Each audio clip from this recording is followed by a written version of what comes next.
They argued that Africans were naturally genetically inferior to people with pale skin and must be subjugated for society to work. Not enslaving Black people would destroy society and upset the natural order. That sentiment you have heard time and time again in different forms across different decades. I mean, you hear terms like super predator describing black folks in the 80s, in the 70s and 80s, when people were like creating like a black scare. You hear the war on drugs, which was specifically used to target low income black neighborhoods and kind of and incarcerate black folks. I mean, this particular narrative has changed time and time again, but the sentiment and the theme is the exact same. It's just another way to describe how people in power are going to keep those who are they consider lesser than in a subjugated form.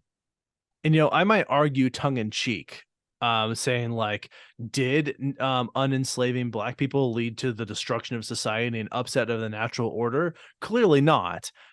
And yet, I could almost guarantee you that that is like the next stump speech we get from Ron DeSantis, or someone, because they start to say like, our country is off track, we've destroyed the natural order, we've upset society, and things of that nature. And then they point maybe all the way back to, see, it all happened when we undid slavery. Yeah.